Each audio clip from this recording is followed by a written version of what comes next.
We all know that kart racing game. It's great. We don't need to show it to you. But what if you can blast through and race on a whole nother level? What if you could warp across different dimensions, fully customize and build out your machine, and compete head-to-head across different platforms? Or what if you want to roam around on the open road?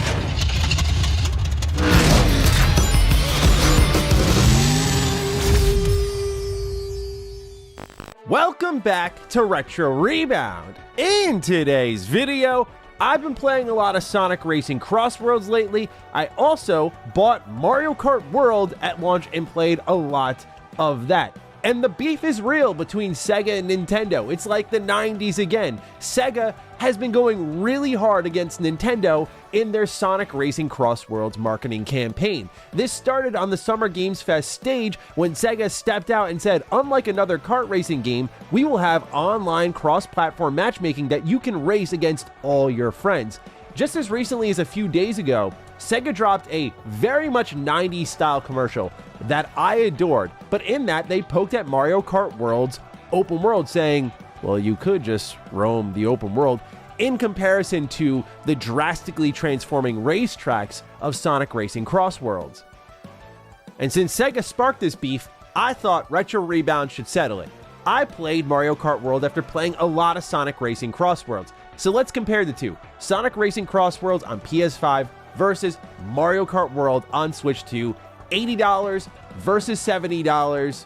Let's see who comes out on top. If you're new here and you're into nostalgic or retrospective content and the occasional day one style reviews, consider subscribing. I want to start off with game feel. Things like drifting, camera, just when you put your hands on the controller, which feels better to race in. And I gotta give the edge to Mario Kart World in this one. The way the camera controls during tight moments in a race just feels so polished. You have great visibility, it's not jerking around, it's just right. Drifting around corners and how boosting is used, I think is a little bit more even, though Mario Kart World has mastered that formula for a long while now. It works very well in Sonic Racing Crossworlds, but you utilize your boosting and drifting differently. For example, when you're in the water racing in Sonic Racing Crossworlds, you can just spam boost and just do jumps, tricks, and just keep boosting away and away. It's a game, as a Sonic game would be about, for going fast, and there's lots of ways to continuously go fast and spam going fast, whereas Mario Kart World's more of a steady drift around the corner, going into a wall ride, then bouncing off that wall. There's a lot more tech involved, but controls wise, these are both finely tuned and feel great. Like your hands are going to be tighter on the controller, jumping everywhere, you're going to be locking in, like they're pretty even in that regard alongside their drifting. But it really comes down to that camera, and that does define a lot of the feel, and I do think Mario Kart World gets the edge there. I also think Mario Kart World gets the edge in performance. It runs really smooth for me on my Switch 2, whereas playing Sonic Racing Crossworlds on PS5, it wasn't like a race-losing frame drop, but it's distracting enough, and the fact that it's happening in a game that needs to play smoothly is honestly a disappointment. And to stick with it a little bit more, I think Mario Kart World also wins the resolution war. I mean, Sonic uses a lot of colors to make up for it, so both are really pretty to look at, but the game is clearly running at a lower resolution to just keep things stable when it gets crazy on screen. And especially when you see the frame drops, you start to understand why the game doesn't look as sharp. Still both look good in their own way, but definitely Mario Kart World is more of the tech piece, which I didn't expect to be saying. But hey, the Switch 2 is continuing to be a formidable force. The last thing in the terms of feel I wanted to talk about was sticking to the ground. Sonic Racing Crossworlds has you glued to the ground a lot, and the jumps are more deliberate, where if you see a ledge, that's your time to do a trick. There are a couple of ways to make your own magic in Sonic Racing Crossworlds, but in the case of Mario Kart World, the way the physics work in that game, where you can just get the slightest bit of air, turn that into a trick, and get a little boost to just get slightly ahead of your opponent, I do like that feel a bit more, because it also feels more believable. There's times you'll be going up a hill in Sonic Racing Crossworlds, and I'm thinking I'm going to shoot up off of it, get a little air, maybe do a trick, but instead you just stay glued to the ground and just go up the hill and immediately curve back down. It's in those moments that you see how physics can be a big difference maker in a kart racer, and so Mario Kart World does get most of the edge in feel, but it's not like Sonic Racing Crossworlds feels bad. Far from it, in fact. But where it starts to get a lot more competitive is content. This is something that a lot of us are really wondering about when this bad boy came out. We were wondering about that open world. We were wondering about Grand Prix. Is it going to be as chock full of content as we saw Mario Kart 8 Deluxe launch with, and then the subsequent DLC just blew it out of the water? We'll talk about the long-term outlook in a bit, but I honestly give the out-of-the-box edge to Sonic Racing Crossworlds. It has a ton of tracks, modes, rivals, progression with your gadgets, customization to work with, whereas Mario Kart World was a game where after a couple of hours, I did find the open world and its challenges a bit lifeless and uninteresting. In a sense, it was a lot like their recent sports titles where, in a couple of years when this is all filled out, it's going to be great.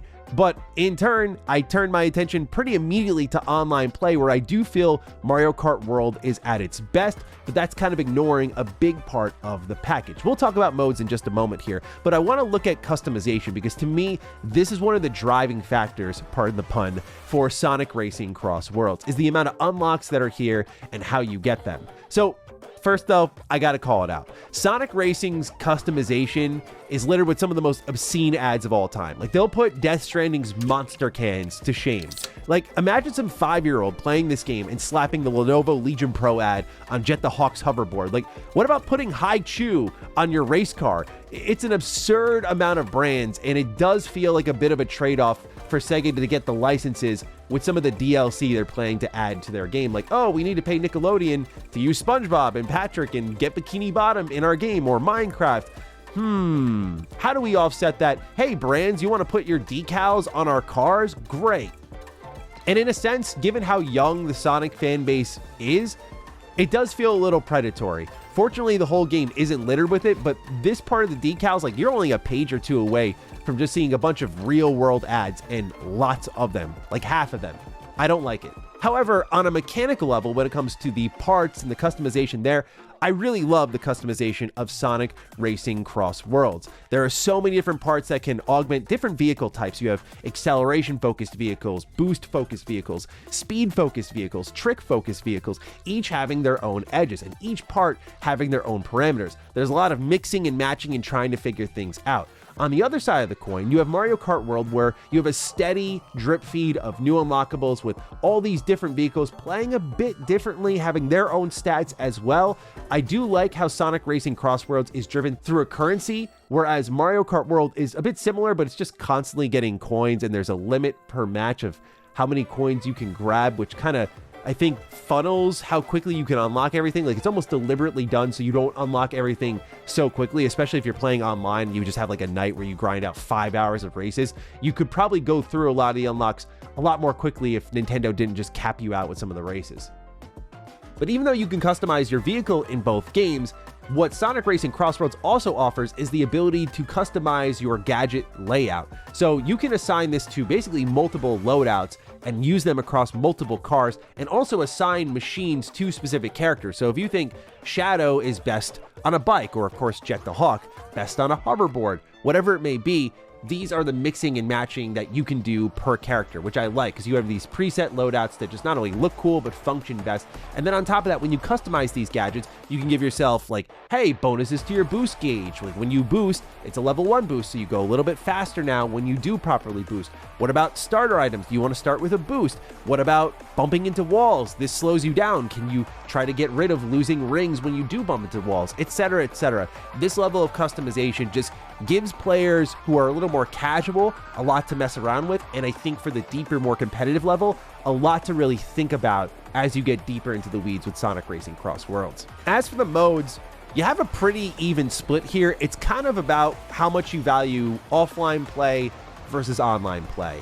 Mario Kart World brings to you Grand Prix, Knockout Tour, Battle Mode, an open world, online play. Like, there's a lot here.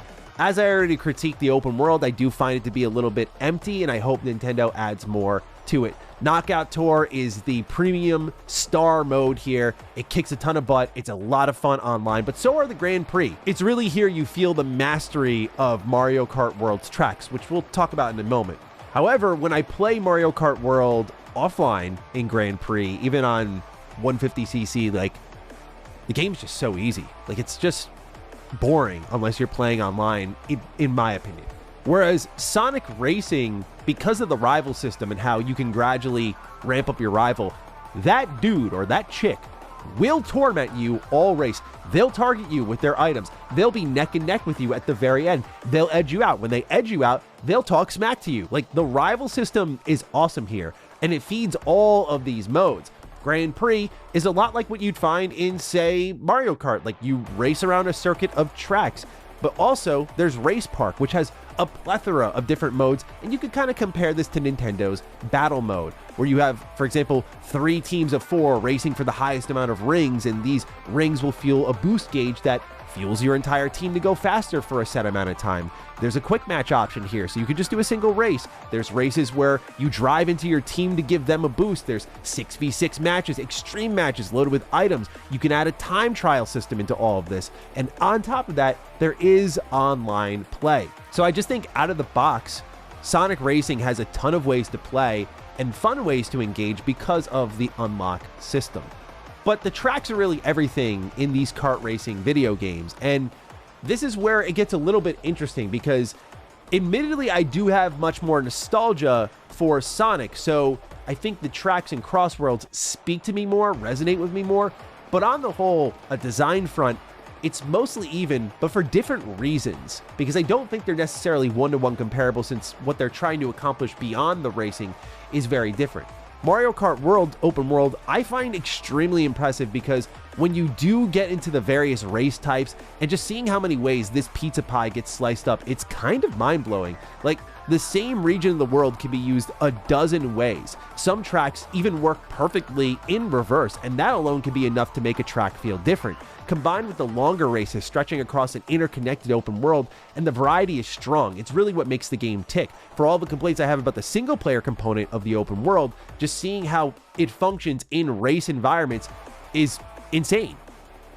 Like, it took a lot of work to do this. You can feel that, and it's so well thought out that, again, like, even going backwards works well. Mario Kart World also demands a lot of tech to master its tracks, whereas Mario Kart 8 Deluxe was a lot of drifting and memorization. And it took a lot of time for me to accept what Mario Kart World was trying to do through the wall riding, the grinding, and reaching these shortcuts. That tech also carries into items with simple usages like, hey, I'm going to mushroom boost across these grassy plains to get a shortcut ahead of other racers, or just grinding the electrical wires away from the mess of items below you, so when people are racing online, when you're up above and they're just hitting each other with shells, even though you're going a little bit slower and you're just constantly doing flips to boost as much as you can, that's sometimes a better call, just to be away from the mess so you can dive in after everyone's used their items. So there's a lot of tech involved in getting the most out of Mario Kart World's environments. However, again, that comes down to online play where other smart players are using these items and being a pain in the ass. But when you're in single player where none of that is really happening, you just kind of drift through wide open roads and it's very easy. Sonic Racing Crossworlds is much more arcadey and how you kind of typically think of kart racing, something like, as I said earlier, Mario Kart 8 Deluxe. So instead of Mario Kart World's 24 racers on a track, Sonic opts for half of that at 12, and the lanes are much more narrow like you'd expect in this type of game. Where Sonic hits a home run is in its unpredictability thanks to the cross-world mechanic. No single race feels identical, and in intense races, this unpredictable rotation really makes you feel like you need to know the full game to race efficiently. This is something I really love. So as you're going around all these different racetracks, there will be points where the lead racer gets to pick which way you go. They either pick a map or a random map, and that transforms the middle part of each round on the track, and it pulls from a rotation of different components of these other tracks in the game. So you can go from, say, a track that's inspired by Sonic Heroes to like Radical Highway, all the way back to the Sonic Heroes track, and then into something from Sonic 06, and then back to Radical Highway again for the second lap. Like, it's crazy, but it does so much to keep things varied and interesting and allow you to memorize the whole game. I think it can lose its luster because it starts to bleed together, but I do think it's a great gimmick that adds a lot of life to the game and identity, which is really tough to find in the kart racing genre. Where a lot of the identity typically lies in kart racers is, you know, the roster, like who are you racing as? Now, Sonic Racing Crossworlds has 24 racers, and I feel there's just so much heritage that got ignored here in trade-off for some of these DLC characters, which is kind of a win and a loss. Like, there's no werehog here. There's no chaos. Like, I would have loved to see more of that in Sonic Racing Crossworlds. Like, obvious choices. These aren't super deep cuts. These are iconic Sonic characters. Mario Kart World, however, has a massive roster. I always remember previewing Mario Kart World at a Nintendo event and being shocked to see, like, the cow was here. I was like, what? Everyone is here. It's like, a lot of the way I thought about it was the Nintendo Smash Bros of Mario Kart, which everybody's here. Just every Nintendo character is racing here, and I really like that. Now we get to items. You can be a little less definitive here because Sonic Racing is still going to be finding its way with the player base and sort of what people think is good and bad about that balancing act. But basically, Sonic Racing Crossworld gives you aggressive items, defensive items, support items, and you can use these however you'd really like. Now, Mario Kart World, same deal here. But online play, I've found, makes this a bit of a gamble. Like, it's fun, but also brutal. You'll be in first place and then get hit with one shell and be dropped back to 20th in an instant. And it just feels like the first couple of laps don't really matter until everyone's kind of blew out all their items and you're all racing for the finish line in the dying moments of the third lap.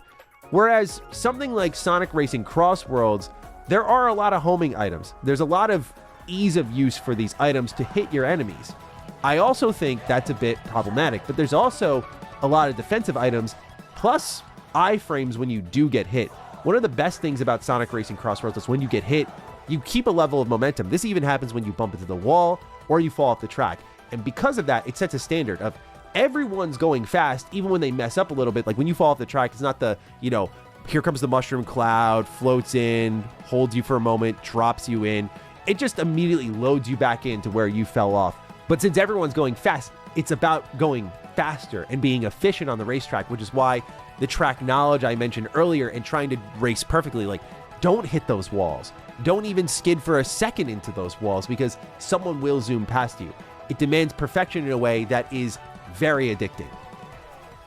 The items, no doubt, play a factor in all of that, but if you utilize them intelligently, you can put up a shield, you can blast them away, you can shoot in reverse. Like, there's a lot of things you can do to cover your tracks. You can drop a magnet that helps you. Like, there's a lot of ways to use it. So there is a lot to love about both of these games, but the real question is about the long-term future of the two.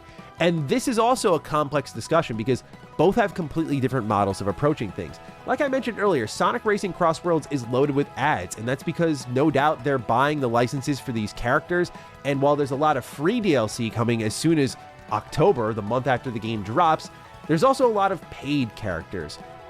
I found this to be a little bit disappointing because that was all floating on the screen waiting for you. Like, you could find Joker, you could find Ichiban. They're like, coming in October, and it's free and all, but it felt like the game was warming me up to spend money on characters I care about. But, let's be honest, this is getting content out way quicker than Mario Kart World. Whereas Sonic Racing Crossworlds is not only adding these racers, but they have their own unique tracks attached to the game. Mario Kart World, it's been long discussed on YouTube for the last few months now, but many people think the game is dying off. This is purely anecdotal. We know the game sold really well. You can still find a match in Mario Kart World, but there are some modes where you can barely even fill a lobby, like the battle mode. And I think part of that's because Nintendo hasn't really jolted additional life into the game. It's been handled a lot like their sports titles, where they suddenly come back around and hit you with something. But I think perhaps the most perplexing realization was when we saw the biggest Nintendo Direct ever, which was also celebrating Mario's 40th anniversary, and there was no mention of Mario Kart World at all. Any upcoming content? Nothing.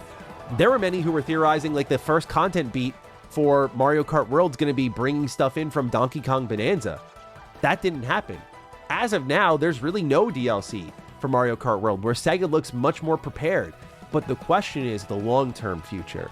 When we look at Mario Kart 8 Deluxe, I mean, it doesn't get more chock full of content than that. The online subscription for Nintendo allows you to pretty much double instantly the size of an already jam-packed Mario Kart video game. Sonic is taking a more Smash Bros. Premium route.